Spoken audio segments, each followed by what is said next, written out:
In just under a month's time, the euro will become a reality for 300 million people in 12 European countries. Nobody will be able to use the currency before the 1st of January. But as that historic moment draws closer, Europe's shopkeepers have been able to collect the new coins for the first time today. Our Europe correspondent Justin Webb is in the south of France. Justin. And a good afternoon from Marseille, where, yes, businesses at least are finally seeing the euro take shape in their hands. Set aside all the political arguments about whether or not the currency is a good thing. And focus just for a second, shall we, on the extent of the task, the size of the task that is being attempted now. Nearly 15 billion separate notes have had to be printed, still in the process of being printed and distributed to the banks in all the Eurozone countries. The total value of the euro that needs to go out to these places, £400 billion. And the timetable for it all is very tight now. Around December the 15th, individuals can go to banks and buy starter packs of euro coins. Then on January the 1st, the euro becomes legal tender right throughout the Eurozone. And by the end of February, in every euro country, the old coins, the old notes, they're set aside. So it's a huge task, but I think we can finally say it is taking shape.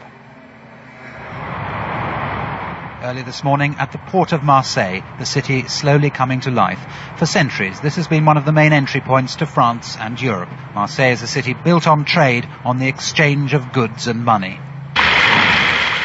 But at Marseille's oldest bakery, they're preparing for a change that even this city has never seen before. A change that will affect everyone's daily lives, for better or for worse. The traditional navette, the house speciality, are still being baked in time-honoured fashion. But when it comes to paying for them, a revolution is around the corner. And today, that revolution got underway with a trip to the bank. The bakery's owners, Mr. and Mrs. Ambert, took me to witness the moment that the euro arrived for them.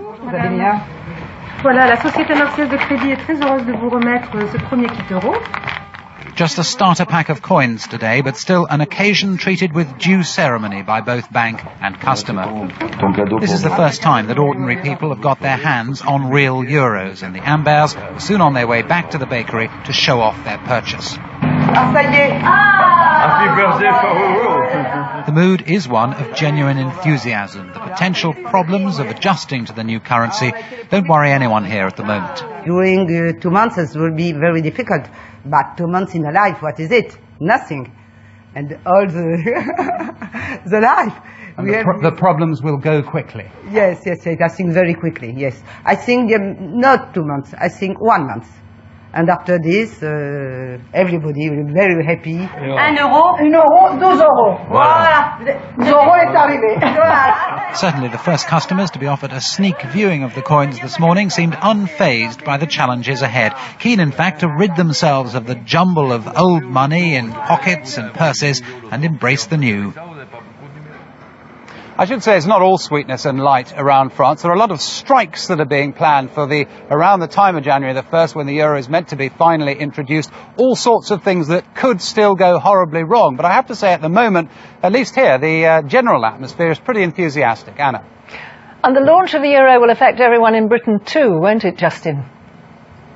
Absolutely, and they're telling us this here. Of course, a lot of tourists come to the south of France. When they pick up their euros after January the 1st, they'll be able to take them back home again, use them in any other Eurozone country where they find themselves for business or pleasure in the future.